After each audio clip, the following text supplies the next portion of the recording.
Bonjour à tous, dans cette vidéo nous allons voir comment calculer les coordonnées d'un vecteur à partir de ses coordonnées. Donc on va commencer par la propriété. Il faut qu'on soit dans un repère orthonormé, et on va comprendre pourquoi dans la suite de la vidéo. Donc si on est dans un repère orthonormé, alors la norme du vecteur u, de coordonnées x, y, est égale à norme de u, c'est la racine carrée de la première coordonnée au carré plus la deuxième coordonnée au carré. Donc déjà on va essayer de comprendre cette propriété. On est dans un repère orthonormé, donc quand on représente le vecteur u, eh bien la première coordonnée va correspondre au déplacement horizontal.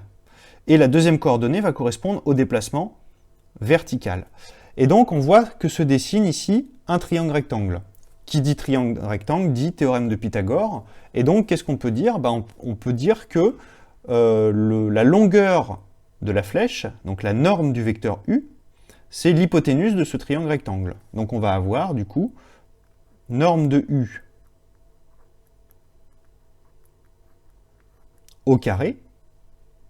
Donc la norme de u c'est une longueur, on met cette longueur au carré, et donc Pythagore nous dit que le carré de l'hypoténuse est égal à la somme des carrés des deux autres côtés, donc ça va être égal à x au carré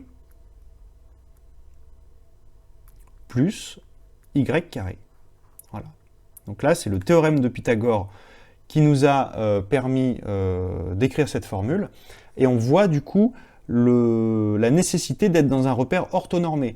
Puisqu'en fait, ce dessin-là, où on dit que la première coordonnée, ça correspond au déplacement horizontal et la deuxième coordonnée, le déplacement vertical, ça c'est vrai que dans un repère orthonormé. Il faut qu'on ait des axes perpendiculaires pour que ça marche. Sinon, on ne peut pas appliquer le théorème de Pythagore si on n'a pas d'angle droit. Donc voilà, donc si on est dans un repère orthonormé, on peut appliquer Pythagore, on obtient cette égalité-là, et donc là, il suffit d'appliquer la racine carrée. Donc du coup, si on applique la racine carrée, on va avoir seulement la norme de u à gauche, et on va avoir la racine carrée de x carré plus y carré à droite. Donc ce qui est important, c'est que la racine carrée, elle s'applique sur tout le calcul ici. D'accord? Donc il faut d'abord qu'on commence par calculer les deux carrés ici, on les additionne ensuite, et après on applique la racine carrée. Alors, on va faire un exemple. Donc on va reprendre les trois vecteurs de la vidéo précédente, et on va calculer leurs normes. Donc pour plus de facilité, on a rappelé les coordonnées de ces trois vecteurs ici. Et donc ce qu'il faut bien comprendre, c'est que quand on calcule la norme du vecteur AB, eh bien tout simplement on cherche à savoir quelle est la taille de cette flèche. C'est-à-dire que si par exemple on avait comme unité ici le centimètre sur les deux axes, si on était dans un repère orthonormé avec comme unité 1 cm sur chacun des axes, eh bien dans ces cas-là, pour avoir la norme de AB, on pourrait tout simplement mesurer à la règle la longueur de la flèche et on aurait une valeur approchée de cette norme. Mais nous, comme on a des coordonnées, on sait que le vecteur AB, par exemple, a pour coordonnées 3, 2, et on va utiliser la formule qu'on a écrite dans la propriété, ici, là, pour calculer cette norme. Donc, la norme du vecteur AB, c'est tout simplement la racine carrée. Donc, on peut appliquer notre formule. Donc, c'est la racine carrée de la première coordonnée, donc 3 au carré, plus 2 au carré. Alors, on peut taper tout ça sur notre calculatrice en faisant bien attention à ce que la racine carrée couvre tout le calcul, mais pour un calcul aussi simple, on peut aussi raisonner mentalement. 3 au carré, ça fait 9, et 2 au carré, ça fait 4, donc on va aboutir à la racine carrée de 13. Voilà. Et donc là, racine carrée de 13, on peut utiliser la calculatrice pour donner une valeur approchée. Donc la racine carrée, on l'obtient en faisant seconde et la touche carrée. Donc là, c'est sur la TI, mais c'est la même chose sur la Casio. Racine carrée de 13. Et donc, si on veut une valeur approchée, on appuie sur cette touche-là. Ça nous donne à peu près 3,6. Voilà, donc la norme du vecteur AB, c'est à peu près 3,6. Et donc, l'unité dépend de l'unité du graphique. Si on avait eu des centimètres sur chacun des axes ici, eh bien la flèche mesurerait 3,6 cm. Bien, alors on va faire la même chose avec le vecteur AC. Donc, c'est la même chose. On applique la formule, c'est la racine carrée de 5 au carré plus 1 au carré. Donc, on va se retrouver avec la racine carrée de 26. 25 plus 1, ça fait 26.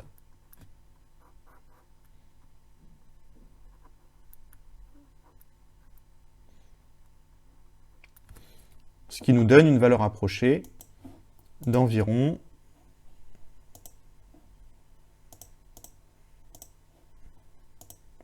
5,1. Donc, la norme du vecteur AC, c'est environ 5,1. Et enfin, BC, donc ça va être la racine carrée de 2 au carré plus moins 1 au carré. Et en fait, 1 carré étant toujours positif, le fait de calculer moins 1 au carré, c'est comme si on calculait directement 1 au carré. Donc on va avoir racine carrée de 4 plus 1, donc c'est-à-dire racine carrée de 5. Ce qui nous donne environ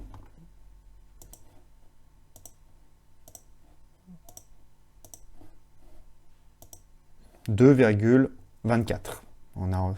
Alors on a donné un arrondi au dixième, donc 2,2 plutôt. Donc environ 2,2.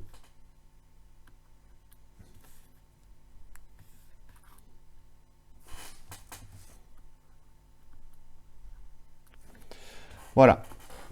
Alors, on peut en déduire de cette propriété une formule pour calculer la distance AB lorsqu'on connaît les coordonnées des points A et B.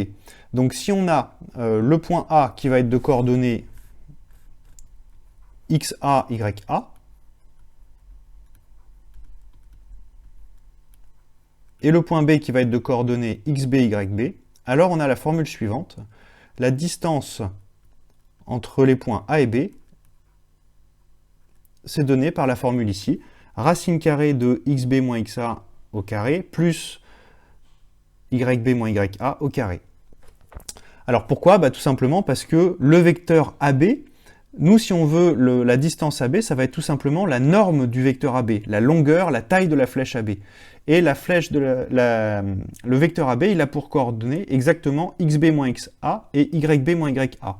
Donc si on applique la formule de la propriété en remplaçant la première coordonnée par XB moins XA, on va se retrouver avec exactement cette formule-là. On remplace le X par XB moins XA et le Y par YB moins YA. Et ça nous donne du coup la distance AB qui correspond à la taille de la flèche AB. Voilà, donc c'est possible de calculer la norme d'un vecteur, c'est-à-dire la longueur de la flèche que représente ce vecteur, lorsqu'on est dans un repère orthonormé et qu'on dispose des coordonnées de ce vecteur. On applique tout simplement cette formule-là. C'est la fin de cette vidéo, merci de l'avoir visionnée. Tu pourras trouver davantage de ressources sur ma chaîne ou sur mon site internet www.zmath.net. À bientôt!